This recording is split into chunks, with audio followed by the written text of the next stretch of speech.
kebenaran firman yang saya angkat dari Markus 10 ayat 46 sampai 52.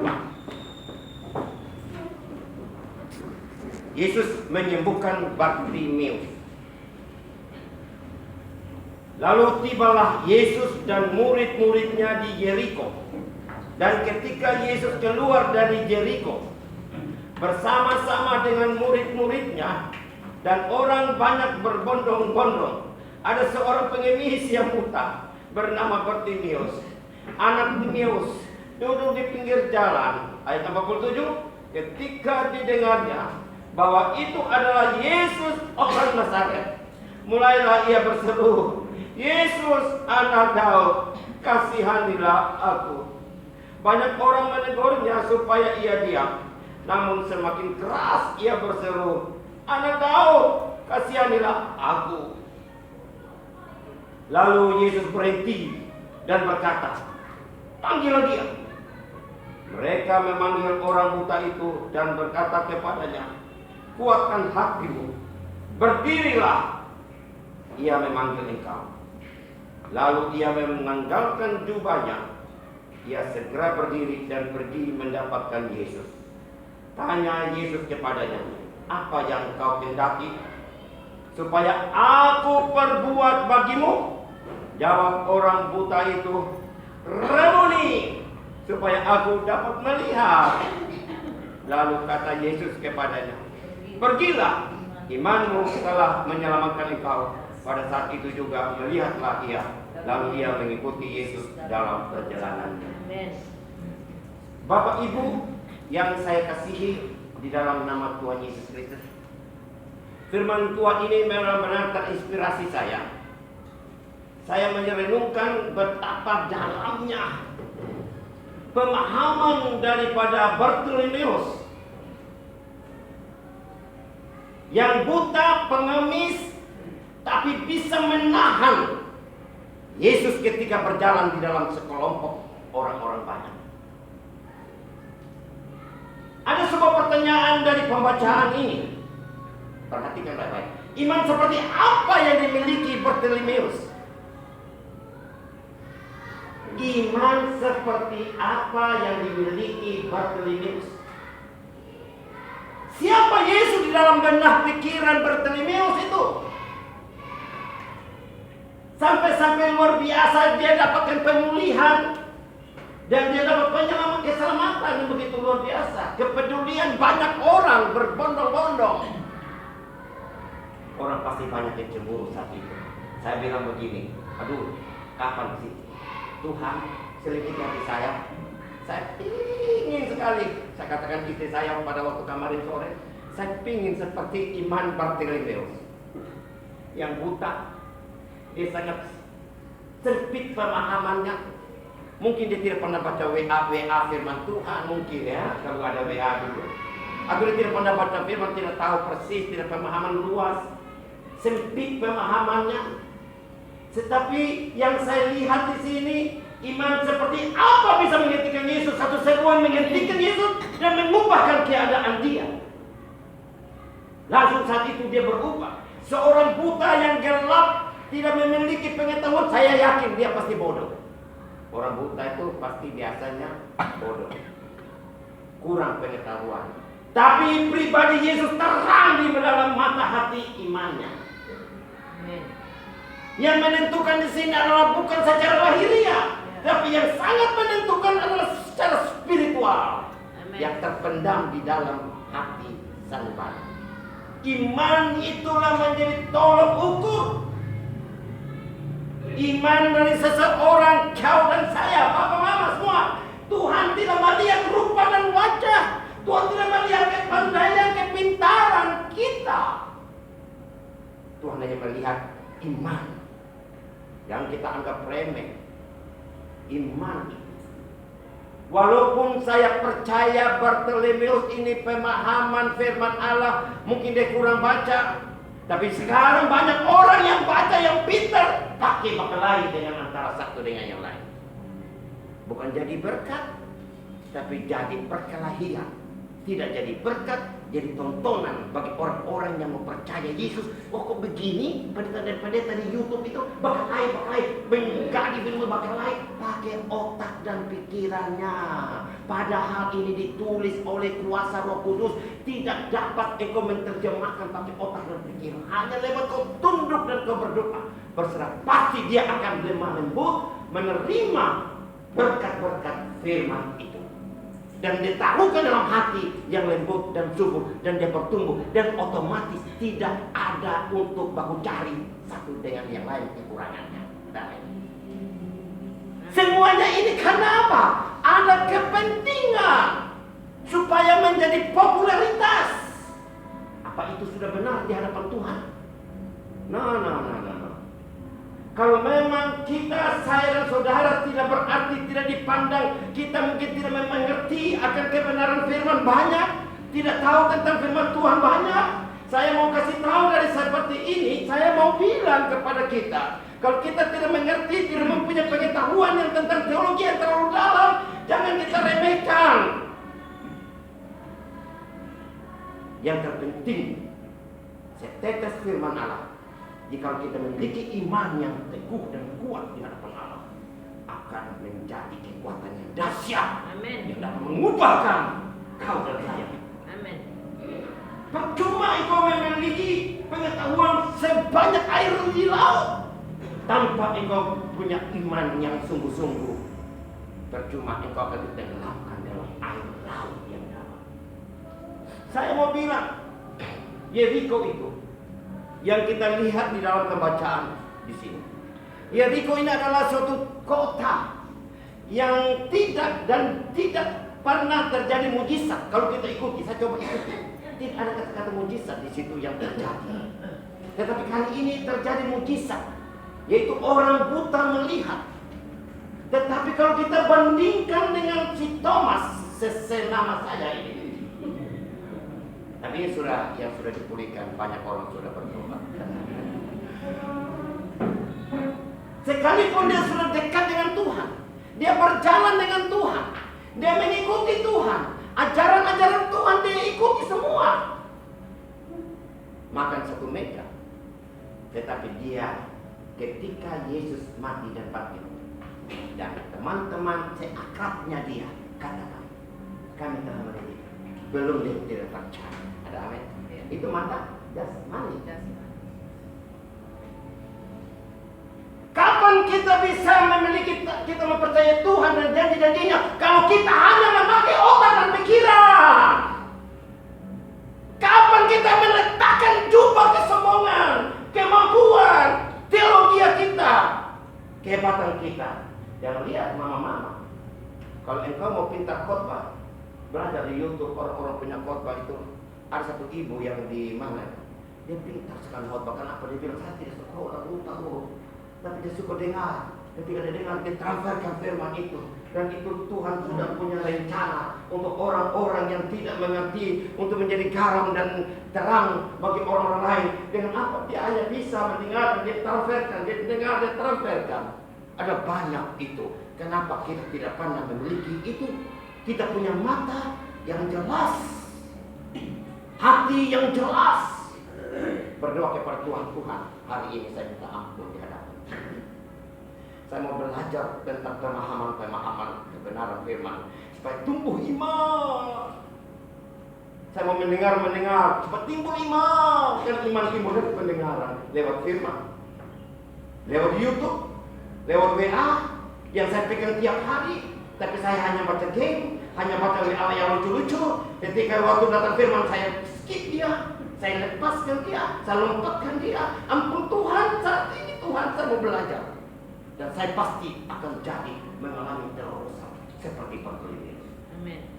Bartolomeus saja yang miskin, yang buta, dia bisa menerobos. Mujizat menghentikan perjalanan Yesus.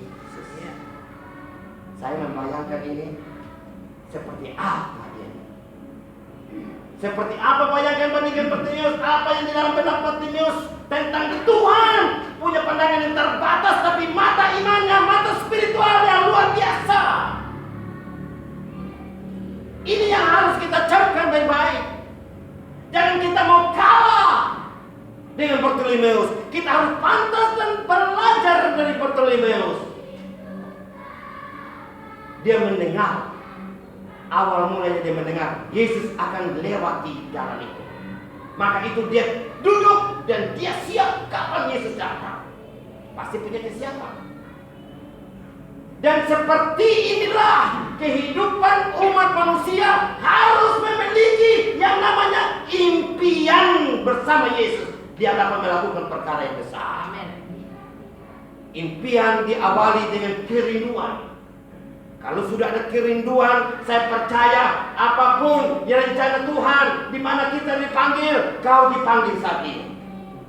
Seperti dikatakan, panggillah dia, dikatakan firman Tuhan. Panggillah dia. Kalau Yesus memanggil, berarti ada yang Tuhan sudah siapkan. Amin. Ada yang Tuhan sudah siapkan. Dia akan tunjukkan dan akan dilakukan mujizat yang nyata, yang kau tidak sadari. Bahwa engkau akan dilakukan, dibuat menjadi orang-orang yang berkemenangan. Seperti Mazmur 126, coba kita baca cepat-cepat.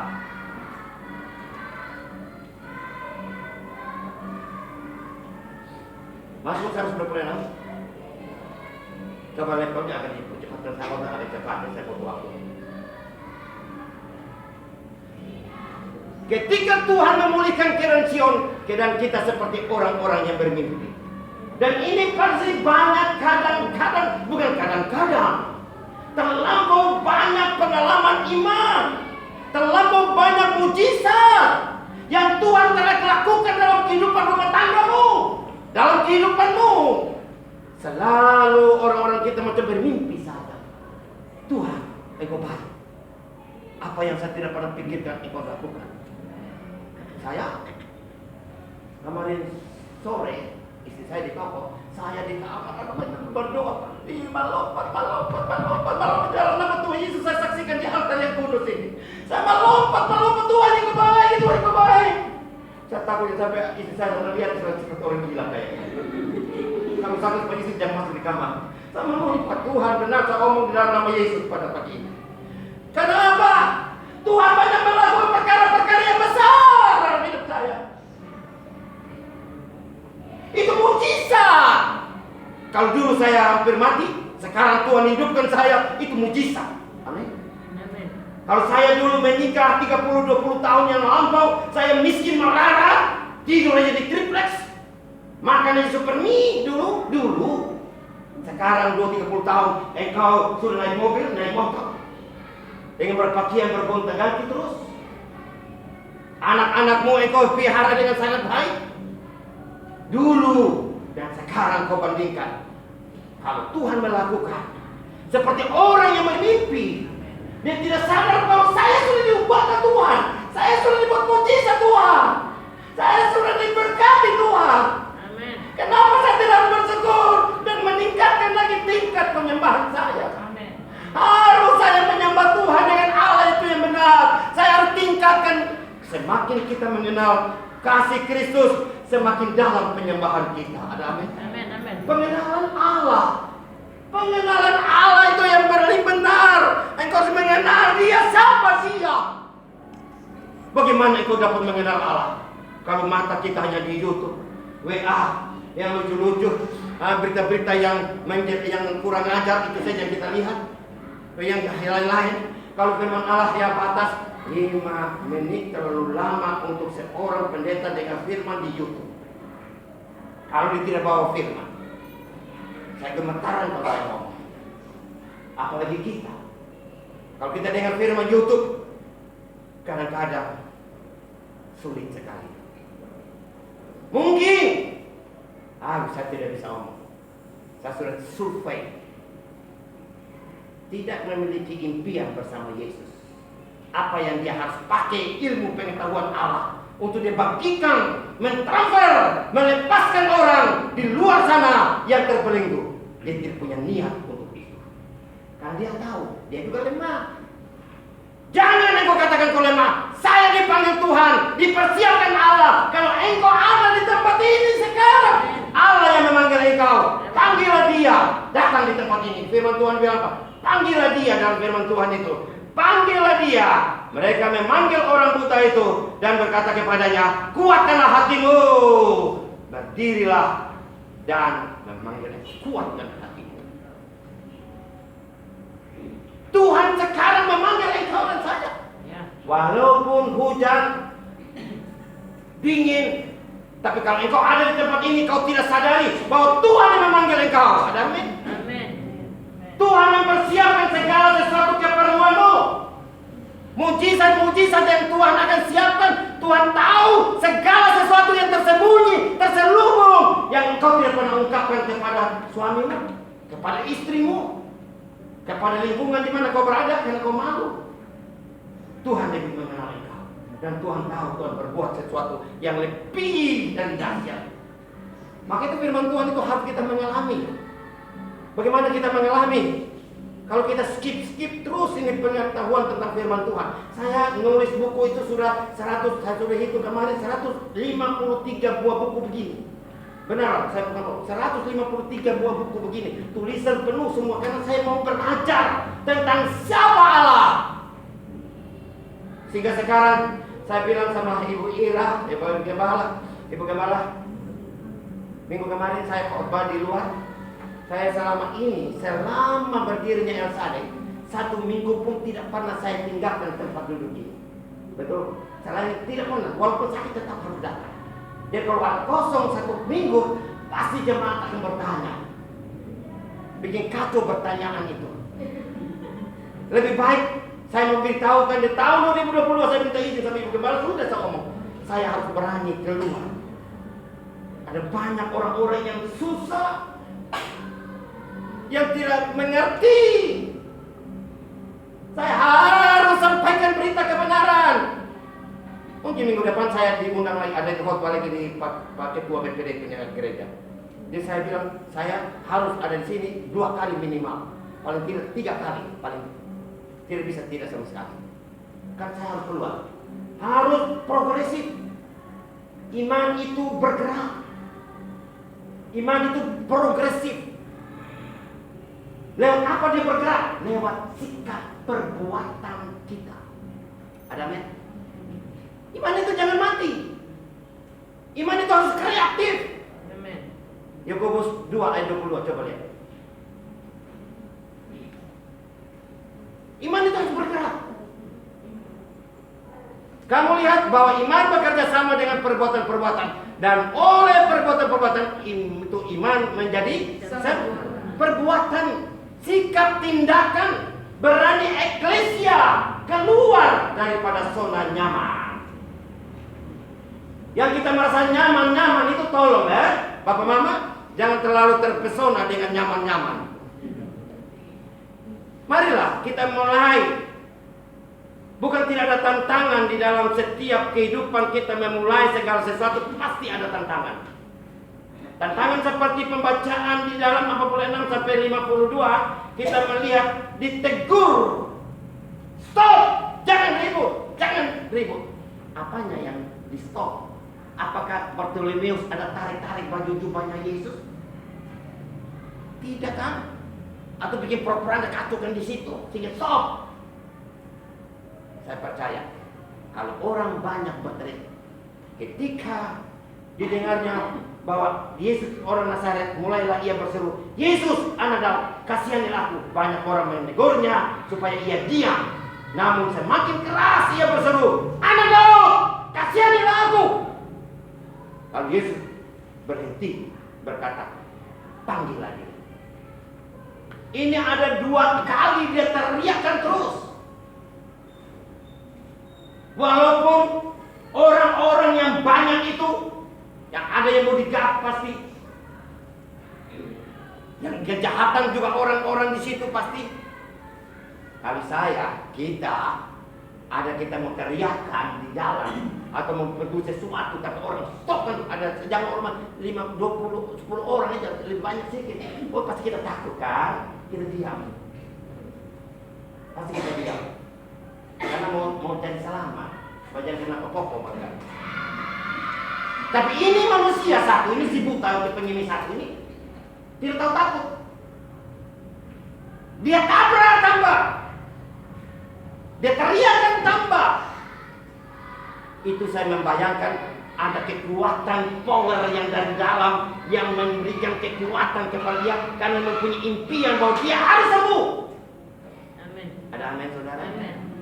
Dia punya impian. Jadi percuma kalau kita jadi orang-orang beriman tidak punya impian dalam Yesus, tidak pernah bermimpi dalam Yesus bahwa saya harus melayani, saya harus jadi pembicara, saya harus jadi ini, jadi itu, saya harus lebih meningkatkan hidup saya harus lebih meningkatkan pelayanan saya. Jangan begini-begini, saya percaya Tuhan akan dengar impianmu itu. Sebab orang yang tidak punya impian, dia selalu terbawa kepada kebosanan. Orang yang selalu tidak punya impian selalu kecewa. Tapi orang yang punya impian, ada kekuatan selalu di dalam dirinya yang selalu keluar. Orang punya impian tentang tahun 2022, impian bahwa tahun yang percayai Tuhan dan janji-janjinya. Saya percaya, saya tahun ini punya impian yang kuat. Saya pasti bisa, saya pasti memiliki. Yang penting saya tinggalkan cara hidup saya yang lama. Amin. Tapi cara hidup yang lama tinggalkan, tapi cara yang baru tidak diterapkan. Sama saja. Haleluya. Ini yang kita tahu pasti mengalami. Dia tinggalkan cara hidup yang lama, tapi cara yang hidup yang baru, yang Tuhan mau, tidak dia terapkan. Pada why? Maka itu rubahlah paradigma kita pada pagi hari ini.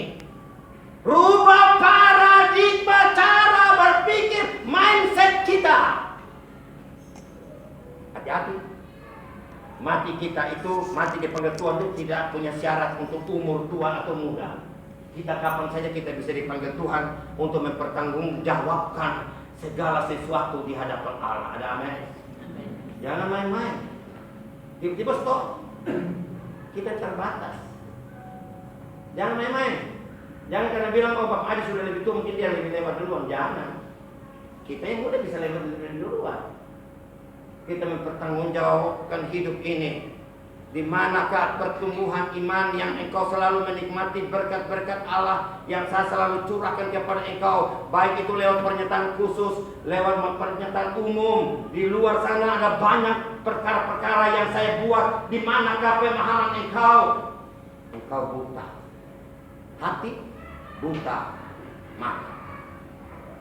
Saya tidak mau seperti itu.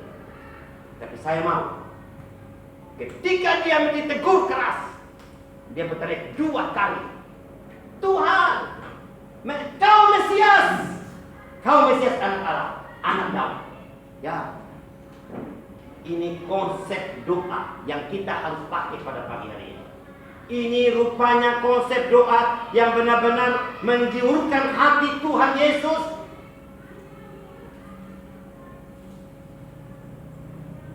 Sebenarnya Yesus itu orang Nazaret. Harusnya Bartimeus berteriak, "Hai Yesus orang Nazaret!" Harusnya, secara logika. Tapi pemahamannya yang begitu dalam, karena dia punya impian dengan Tuhan. Tuhan taruhkan sesuatu ke dalam dirinya, sehingga dia tahu tentang kehidupan, rahasia Allah. Apa yang dia ungkapkan itu adalah Allah sendiri yang berbicara kepadanya. Bukan yang diajarkan oleh gubernur, presiden, pejabat-pejabat manusia hebat-hebat. Tidak. Tetapi dia bisa berkata, anak Daud, kasihanilah aku. Anak Daud, kalau di Yeriko, itu Yeriko, kalau saya terangkan lebih dalam, dan saya panjang tidak habis khotbah. Yeriko itu adalah kota di mana tempat para imam-imam di situ.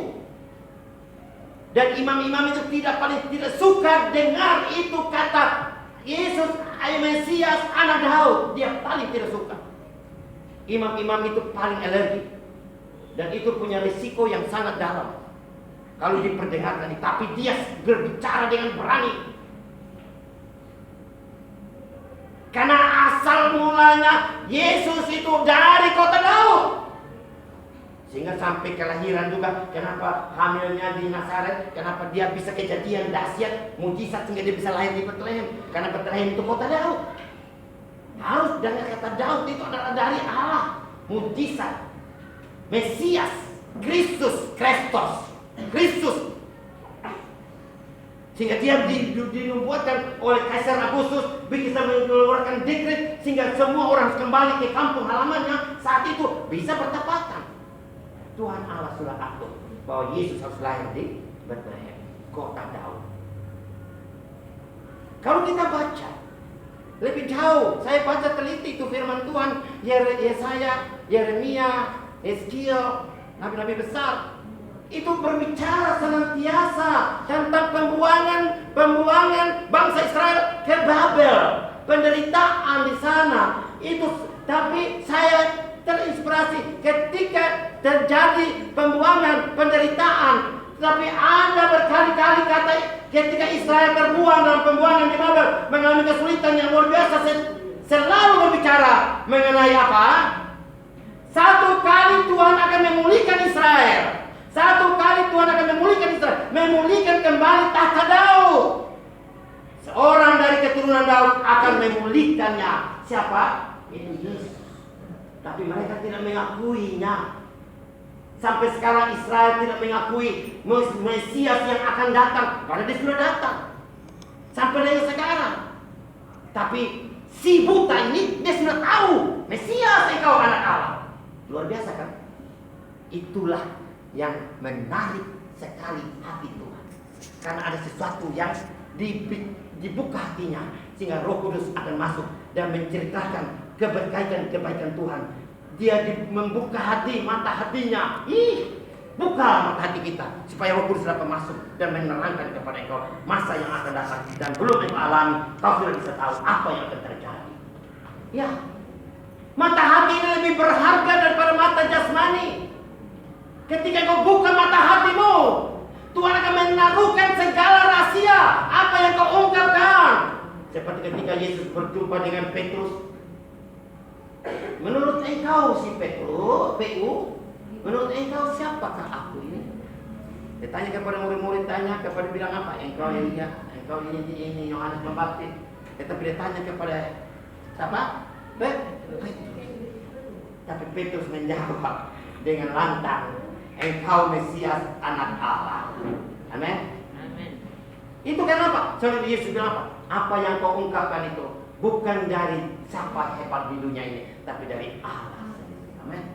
Maka itu, kalau engkau ingin bertumbuh, bukalah mata hati kita semua. Terima itu janji-janji Tuhan dan tahun dengan percaya Tuhan, engkau akan mempercayai Dia segenap hatimu. Engkau akan mempercayai Dia dan menaruhkan segala resiko apapun. Engkau akan berani menyatakan Tuhan itu baik. Di muka orang banyak, kita kalau omong di luar Tuhan itu baik, itu kayak hal yang tabu di luar. Benar loh, kayak hal yang tabu. Apakah kita datang ke pemimpin kita bilang sama orang-orang, engkau percaya Yesus? Wow, susah seperti Korea Selatan itu. Turun dari atas lantai dari tempat gerejanya, mereka ketemu orang di pinggir jalan, engkau percaya Yesus?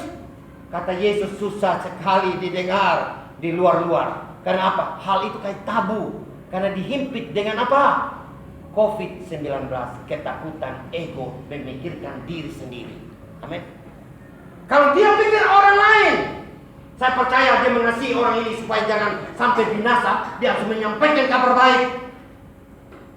Dia harus menyampaikan kabar baik. Dia harus menyampaikan kabar keselamatan yang datang dari Tuhan, yang kau tahu kau akan sampaikan.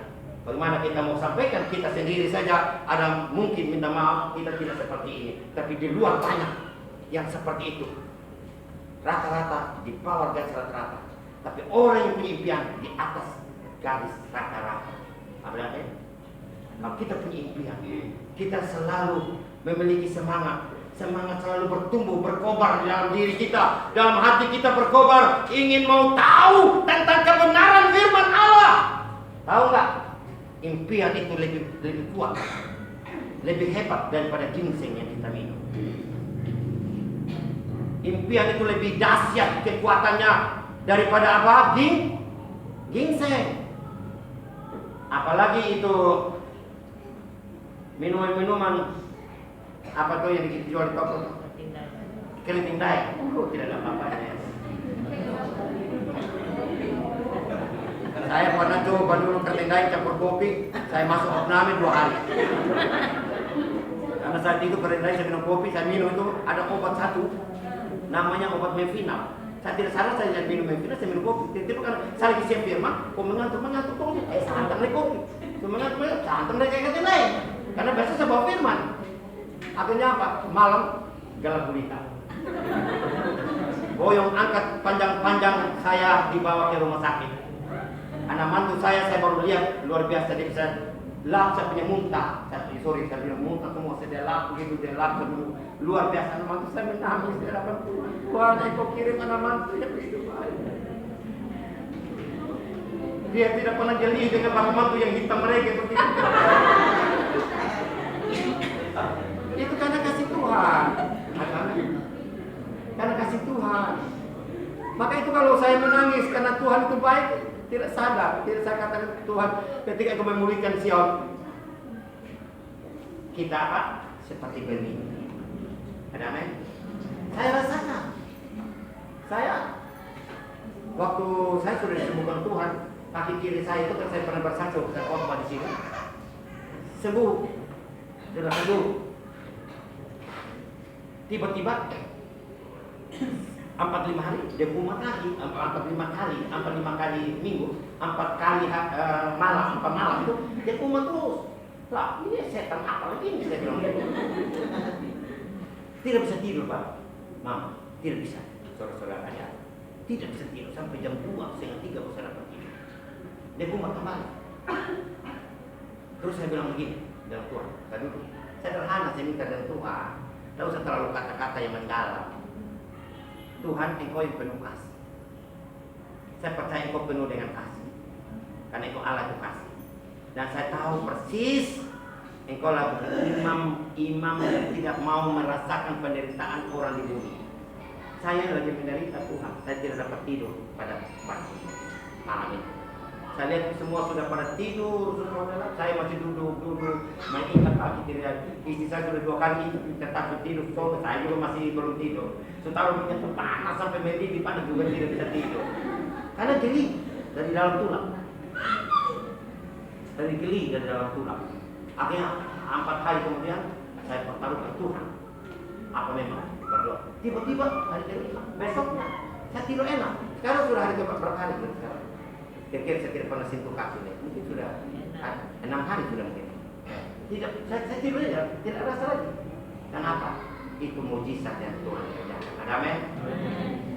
Mujizat yang Tuhan kerjakan. Kita tidak sadar. Kita katakan begini, kalau hari ini kita dengarkan firman Allah,